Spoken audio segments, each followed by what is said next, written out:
the dog doing? Well. Look at you, crawling back to the Buddy Boy YouTube channel just as I thought you would. Obviously, I've got a video going on today. I've got a bit of a banger happening. Today we're gonna be doing another Buddy Boy rapid fire round. Are you ready? I was reflecting, I was seeing a couple movies that came out last year. I was catching up a bit, and I just had the urge. I had this itch that I had to scratch. I wanted to make a top 10 list, and I wanted to talk about some of the best movies that came out in 2021, as well as some movies that maybe I didn't like so much. Are you guys ready? Hopefully you are, because this is a Buddy Boy rapid fire round. So, in the name of fairness, I wanted to go through and list all of the movies that I wasn't able to see this year because, in the span of a year, a lot of movies come out, if you didn't know this, and there was a lot of movies that I saw and in one way or another looked interesting, but just never got around to. So here's the list. Saint Maud, Minari, Come On, Red Rocket, The Tragedy of Macbeth, Titane, No Time to Die, The Last Duel, Last Night in Soho, The Mitchells vs. the Machines, Godzilla vs. Kong, Nightmare Alley, Chaos Walking, Army of the Dead, Boss Baby Family Business, Old, Halloween Kills. Hey, you like a Mikael Myers. Mikael. Prisoners of Ghostland, and Willy's Wonderland. So, those are all the movies I didn't see. So if I don't get to talk about any of those, cry about it, I guess. So first I'm going to be talking about the movies that didn't quite do it for me this year. For one reason or another, even if there was elements I liked in these movies, they didn't quite crack the top 10 list, and hell, there was probably more I didn't like than I did like with most of these movies. Starting off first though with Don't Look Up. Now this movie, I've got a lot of feelings on this movie, and it's incredibly mixed for me. I think that the writing, performances, characters, and some of the editing and filmmaking is really good. I think that there's a lot to enjoy about this movie, and upon my first watch, I did quite enjoy it. There was a lot of parts that made me laugh, and I think that the thematic thrust of the movie is incredibly strong. But I think upon a second and a third rewatch, it's just stopped doing it for me for a couple different reasons. I think one is going to be pacing. It's just an incredibly long movie, and there's a certain point in the story where it sort of, I think it's going one way and it just halts, completely abruptly stops and pivots into a different aspect of the story, which kind of hurt the pacing for me. Not only that, but there's a lot of the parts in this movie where it goes into this like montage-y sort of element where it shows you all of these nature shots and all of these shots of society and people, and it's meant to feel very like important. I think the movie gave me a very strong vibe of self-importance. When I'm watching a movie, that's usually not something I enjoy. Particularly for this movie, the characters and the story were strong enough to where you could have cut out all of the BS, all of the montage-y stuff, all of this stuff that felt preachy. You could have cut all of that out, and I think the story would have had so much more impact. But because of all of these elements, I don't feel the need to go back to this movie really anytime soon. But I do think it is worth a watch, because even if you don't fully like it like I didn't, I do think that there's still a lot to think about in this movie. If I were to put it in a sentence, I think that this movie didn't do it for me because it felt like it was desperately begging me to take it seriously, which I guess you could argue ties into the themes of the movie, but for me personally, didn't totally work. Next, we're talking about Shang-Chi. Now, I thought this movie was okay. After Endgame, I haven't really fully been invested in the Marvel stuff. I think with the TV shows, there wasn't really much to pull me in. I didn't care about any of the characters that they were specifically focusing on, so I didn't watch any of the TV stuff. But I did check out this movie, and I thought it was very bland. I thought that besides the martial arts and the kung fu elements and a few of the performances in the movie, I think that there was not really anything for me to latch onto. I think there was a few unique elements to the story, but I think for the most part it was a pretty basic Marvel fare. You know, by the third act, they're beating up a CGI monster, and there's just a lot of forced comedy that didn't work for me, and overall it's just sort of emblematic of all of the things that I don't really care for in a Marvel movie. And what's even more tragic about it is there was sort of kernels of things that I thought were interesting in the movie, but the movie cared more about being sort of Marvel schlock than it did about actually exploring this world and the character of Shang-Chi. I think another aspect of this movie that really hurt it was the actual structuring of the narrative. A lot of it is told through flashbacks, which sort of make it hard to follow throughout the movie. By the end, I think I had an alright picture, but I think if it was told in a more straightforward way, I think it would do the story a lot of justice. But that's enough about Shang-Chi. It was okay. It just didn't fully do it for me. The next one is another one that was kind of mixed for me, but ultimately I ended up not enjoying it, and that is The Matrix Resurrections. If you've ever seen the meme where he's like, "They had me in the first half, not gonna lie," that was the same for this movie. You know, in the first half, they had me. They had my interest. They sort of pulled me into this world again. I was going into it very skeptically. You know, I'm not a huge fan of soft reboots and remakes. You know, I heard some things about the movie that pulled me in a little bit. And so when I went into the movie, I had a somewhat open mind. And the opening of it is kind of interesting. The meta stuff and the sort of remake stuff is interestingly played throughout the first part of the movie. In the first half, I thought that they were gonna do something a lot more interesting with sort of the meta stuff, and it seemed like they were trying to comment on the culture of reboots and remakes. It seemed like they were trying to do a bit of a satire of it. But then by the second and third act, the movie just becomes one of those shitty reboots and remakes. They're setting it up like, oh wow, you know, this is gonna be one of the smarter remakes, and they've got all of these characters who sort of take the piss out of Hollywood producers. But then by the second and third act, it just, all of that stuff completely falls away, and it just becomes a very basic retelling of The Matrix with all of the stuff that I sort of don't give a fuck about at all in the Matrix universe. They're in some place called Io, and they're talking to some lady in old makeup, and the movie slows to a crawl. I just about fell asleep in the theater during this parts of the movie because it was just so boring. Once it transitions into its just straightforward Matrix story without any of the meta fluff, without any of the sort of satirical veneer, it just becomes a really shitty movie, and it really saddened me. Another aspect of this movie that really saddened me was the action. Why couldn't the action have been good in a Matrix movie? If you look at Keanu Reeves' character in these movies, like in the past, Neo, he's doing all sorts of crazy shit. He's doing insane cool stuff because he's this insane protagonist in this sci-fi world. But now all he does is these like,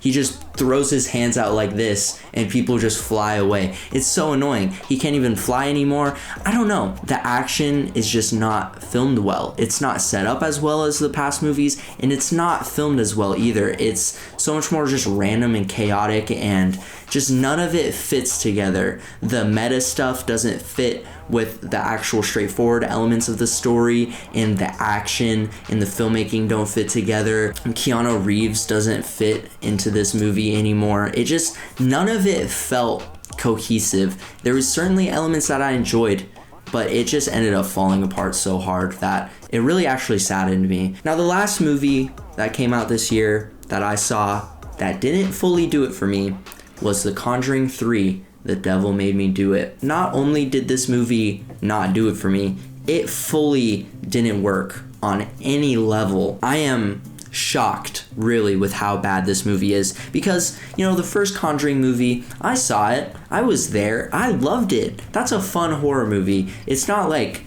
the peak of artistic horror cinema or anything, but it's a fun popcorn horror movie. But then you've got this whole other extended Conjuring universe made up of like 3 Annabelle movies, a Nun movie, La Llorona movie. Now it wraps all the way back around to The Conjuring, and this is just such a bad movie. I think one thing that immediately set me off that this wasn't going to be as good is that, you know, James Wan is no longer as involved. He's no longer the director, so it's just some other person taking over this Conjuring vision that James Wan had, and trying to kind of put life back into it, and it just doesn't work. I think one thing about the marketing that did sort of intrigue me for this movie was the idea that the Warrens, they have to be in this court case where they prove that demons exist, or that their demonology science is somewhat legit, and I thought that was an interesting pull for the movie. I think that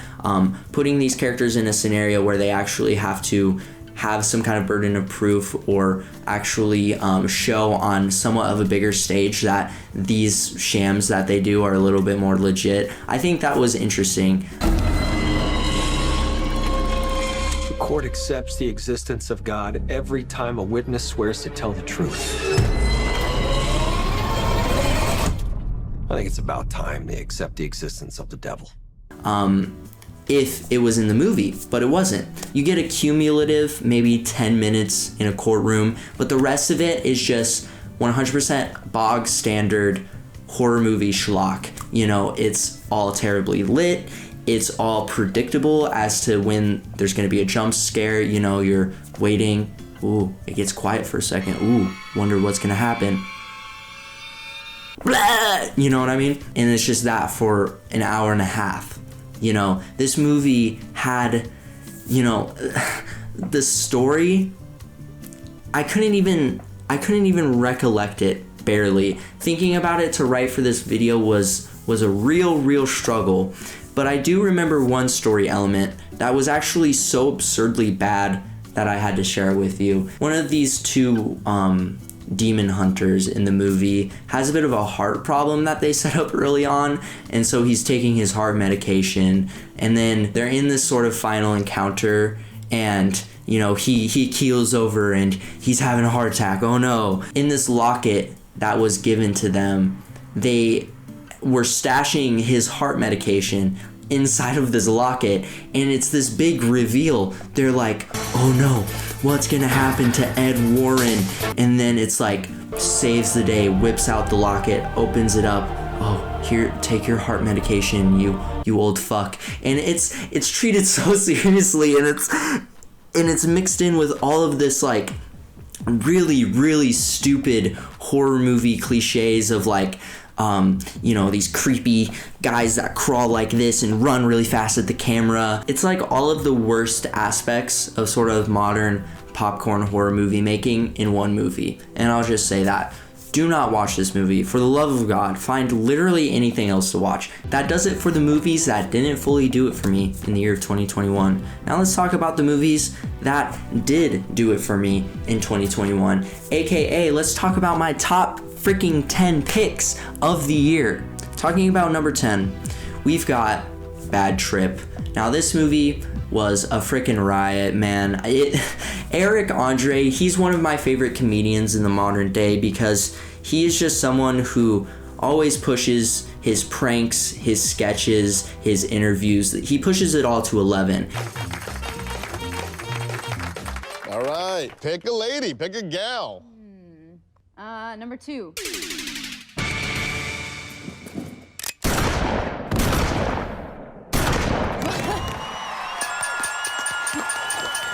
This movie, it's a prank movie, but it's got a bit of a story to it. Now, the story isn't really that interesting. It's just a story about friendship, and so it's kind of basic. But all of the pranks that are interwoven in, and all of the pranks that sort of tell the story, all of them are really funny. There's so many memorable pranks that I just have etched into my mind from the first time I watched it. One of them specifically involving a gorilla is really interesting. I'm gonna get a selfie with the gorilla. No.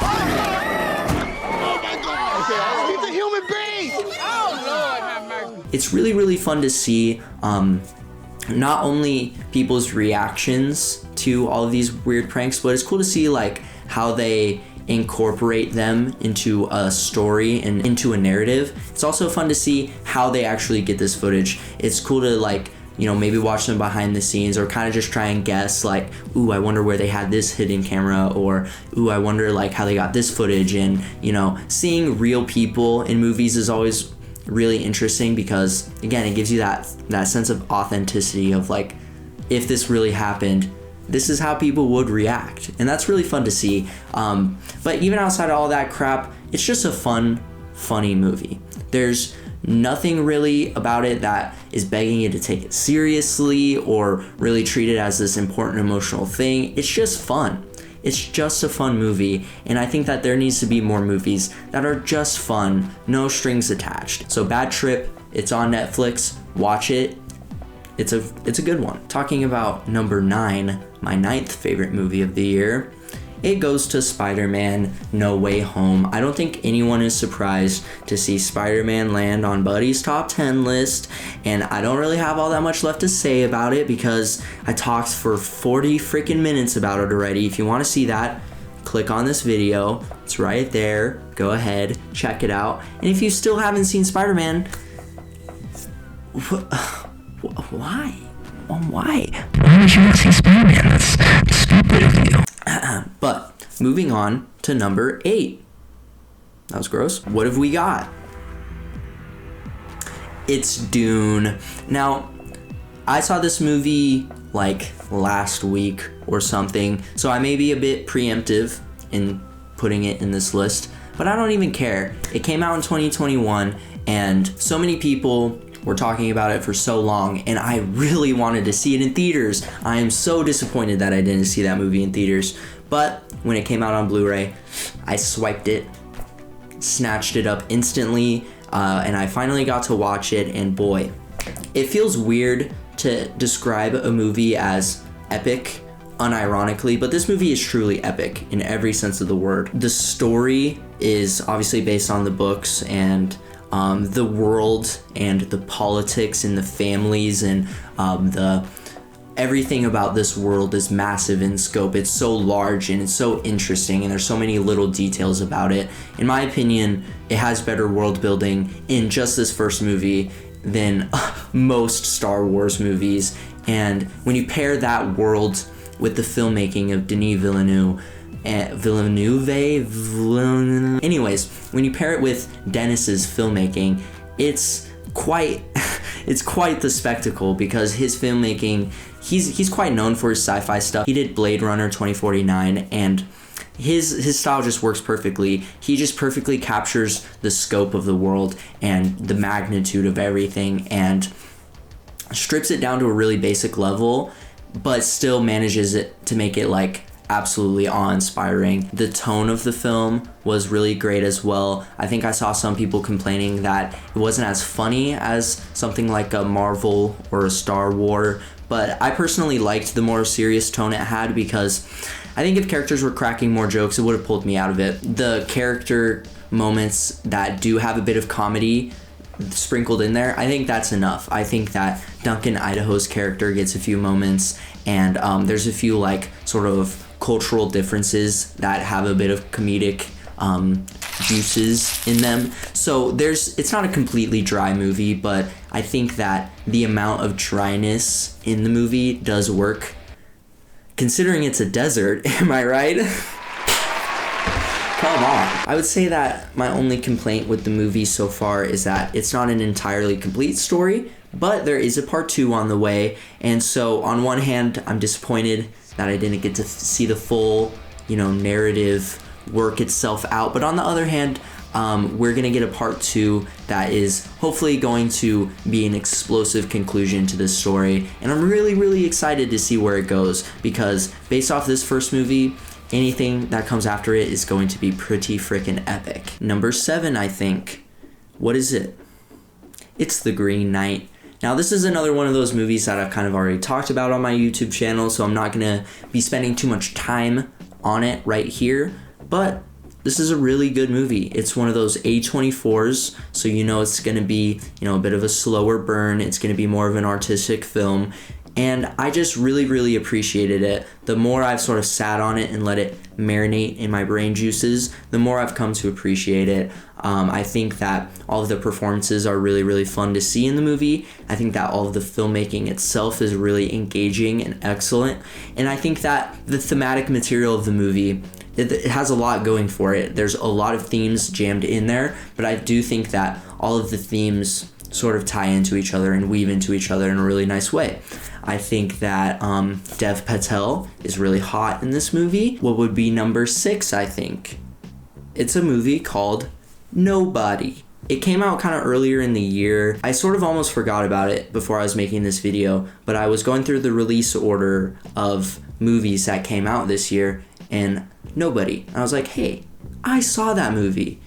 And now that I'm thinking about it, I really freaking liked that movie. So I had to throw it in the list because I figured maybe not a lot of people saw it as much, but it was really freaking awesome movie. One of my favorite comedic actors, Bob Odenkirk, in it. Believe me, there's no honor among thieves.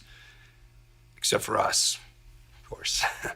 As sort of the John Wick character of this action movie. It's very blatantly inspired and sort of in the vein of the John Wick movies. It's from the same team of people who works on it, but with a new director behind the wheel and with Bob Odenkirk as sort of the main protagonist. And I think that it's really good. It's a really, really good action movie. It's another one of those movies that I appreciate because it's just pure fun. You know, there's not a lot of strings attached to the movie. There's not a lot of heavy-handed elements. There's not a lot of heavy-handed themes going on. It's just, hey, do you want to see some guy go on a crusade and beat up a lot of people in one night? Yeah, I do. I would love that. Please.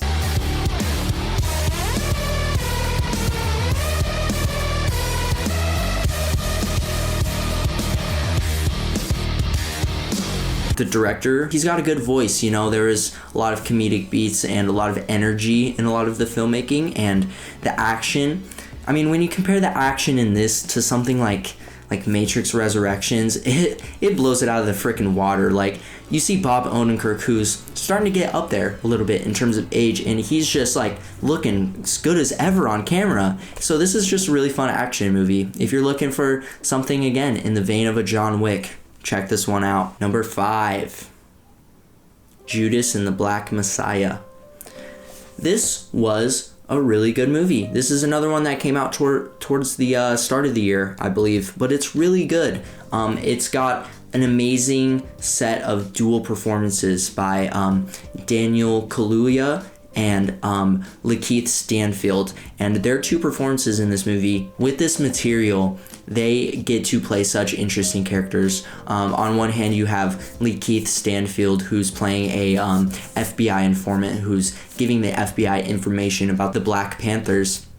And then you've got Daniel Kaluuya, who is playing Fred Hampton, the leader of the Black Panthers at a time. But even on top of that, you've got some really, really good filmmaking, and you've got the story of the Black Panthers that's obviously based on the real story. And as someone who has done some reading about American politics and about Black Panthers and sort of the revolutionary politics that they had and what ultimately led to them falling apart, it was really nice to see this story put on the big screen with so much respect and so much care, and to see every element of the movie really complement each other. Like, the filmmaking is really tasteful and classy. The performances are like 10 out of 10. The writing, is perfect. It just communicates the story really, really well, and it's insanely engaging. Even though it's based on a real story, a lot of times those kind of based on a true story or biopics don't pull me as much. I prefer fiction, but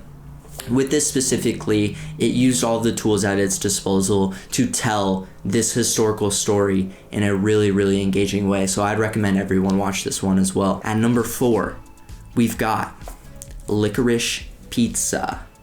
Anyone who really, really enjoys film should know the name Paul Thomas Anderson by now. I mean, he's had so many classic films. There Will Be Blood, Punch Drunk Love, Magnolia, The Master. I mean, you could just go on and on with all of these movies that are super iconic, super loved in the film community.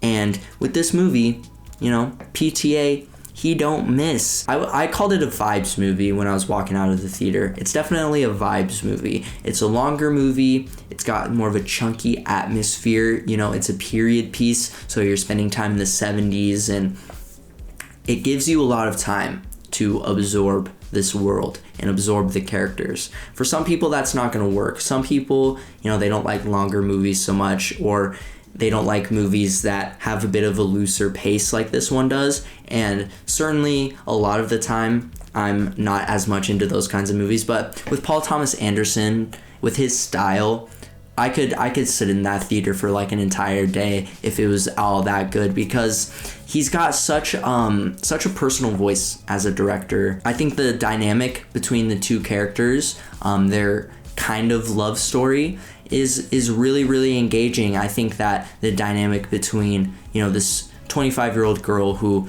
doesn't feel mature enough for her age and feels like she's being pulled towards youthfulness, and then you've got the 15-year-old boy who feels too old for his age. He feels like he wants to go out and dominate the world, and he's attracted to these more mature figures, and the way they sort of find their way towards each other and the conflict that brews between them. But by the end, we get to see this entire journey of their relationship, and it culminates in them sort of finally accepting that they're just a part of each other's lives. That's another aspect that I liked about this movie as well, is it wasn't obsessed with being a love story as much. It wasn't like a schlocky rom-com at all. It didn't have any of these like traits of a really bland love story. It really felt real. It felt like two real people on their own individual journeys in life, finding their way to each other over a very long and complex series of events.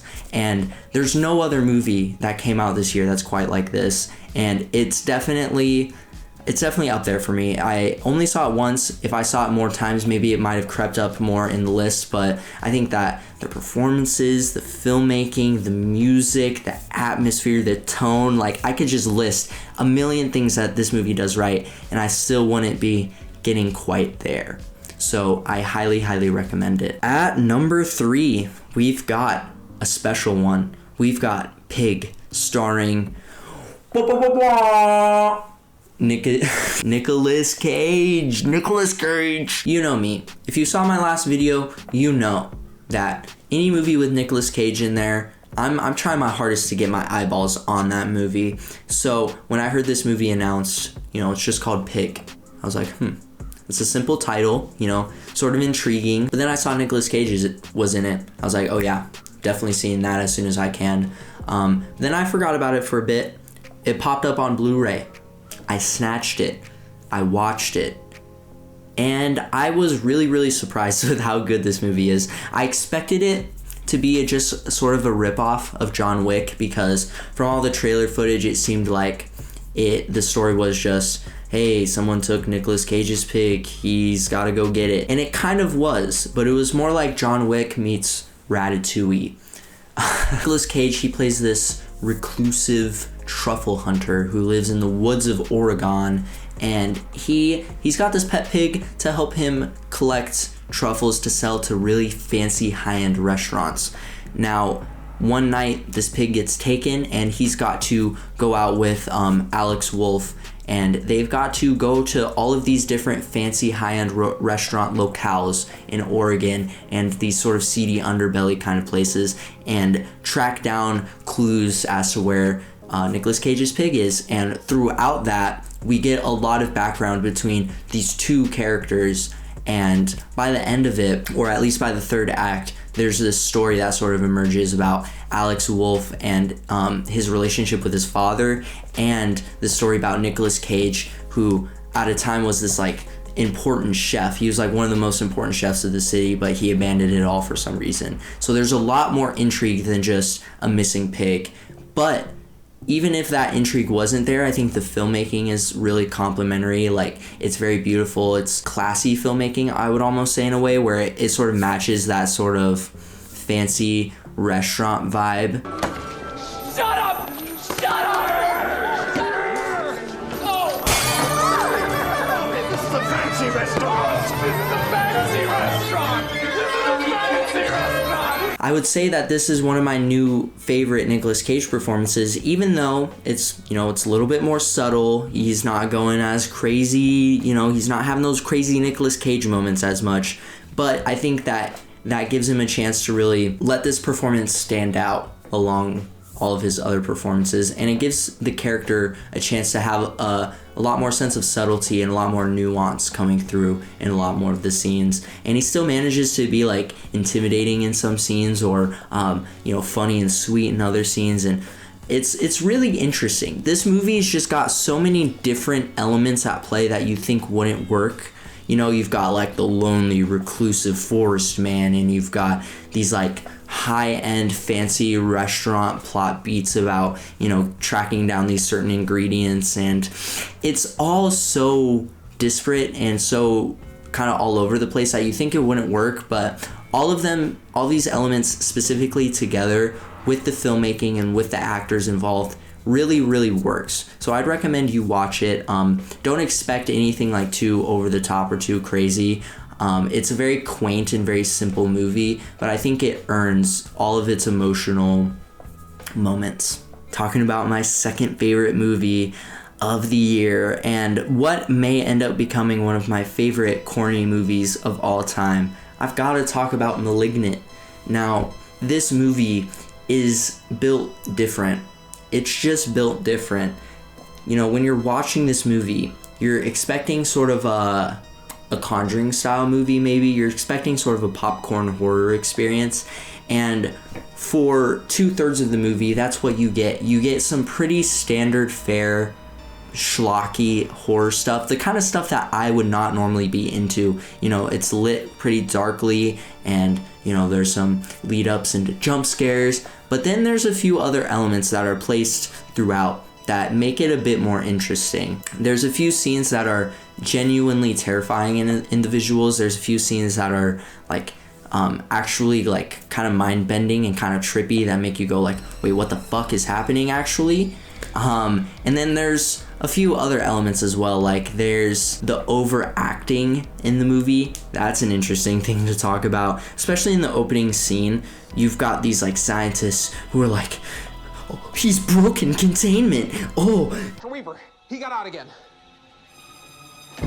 How far did he get this time? Made it all the way to the records room before we got to him. He found his information. He wants to go home. Dr. Fields, what the hell is happening? I tried to subdue him with ECT, but electroshock had no effect on him. Then all the machines started going crazy. It was like he was drinking the electricity and controlling our machines. A lot of really like convenient or cliche horror writing in the movie. There's a lot of things that you would normally write off as kind of bleh, I don't want to watch a dumb shitty movie like that. There's a million other horror movies like that, is what you would think. But then the third act happens, and it kind of turns into an action movie out of nowhere, and there's this insane plot twist. So there's a spoiler warning here. Skip to this part of the video if you don't want to be spoiled for Malignant. But what essentially happens, what the twist of the movie is that this demon, this horror movie villain that you've been seeing throughout the movie, actually turns out to be the protagonist, but just the backside of the protagonist. That doesn't sound very simple when I explain it to you like that, but literally the plot twist is she turns around and this face comes out of the backside of her head, and her body sort of just turns around, and she's a new person called Gabriel, who's kind of this like weird demon who can manipulate technology. It's very weird, but you're so entranced into it that it keeps you engaged. It's so immersion breaking, and it's so out of nowhere, so out of the blue that you're definitely like, wait, huh? But at the same time, it keeps your attention. Not only that, but again, it turns into an action movie in the third act. This Gabriel character walks into a police station and literally kills every police officer in Seattle and just walks out in this insane like Matrix inspired like camera flipping around the room. He's like throwing chairs, sniping people from across the room, and like doing flips. It's so insane. It does a hard shift into the coolest horror action movie no one's seen. And for some people, it's not going to be worth the recommendation because you do have to put up with about 2/3 of very corny, very kind of garbage filmmaking. You know, it's fun to point and laugh at, but it's not quality right up until the third act, where it just blows the lid off and just becomes the most epic movie of all time. So I can't recommend this to everyone, but if you've got, you know, a place in your heart for movies that are a bit more corny, a bit more awful, and if you enjoy sort of pointing and laughing at movies, but at the same time you want to see something with some really cool action, some really interesting concepts, and some genuinely terrifying scenes and visuals, Malignant is going to be the movie for you. But it's still not my favorite movie of the year. What is my favorite movie of the year? What is my favorite movie? What is my favorite? What is my favorite movie? What is my favorite? What is my favorite movie? What is my favorite? What is my favorite movie? What is my favorite? What is my favorite? What is my favorite movie of the year was The French Dispatch. And what's weird is I saw some mixed feelings on this one. I saw a lot of people kind of saying that they're kind of burnt out on Wes Anderson's style. They're kind of burnt out on the quirks in his filmmaking. They think it's just sort of another Wes Anderson movie.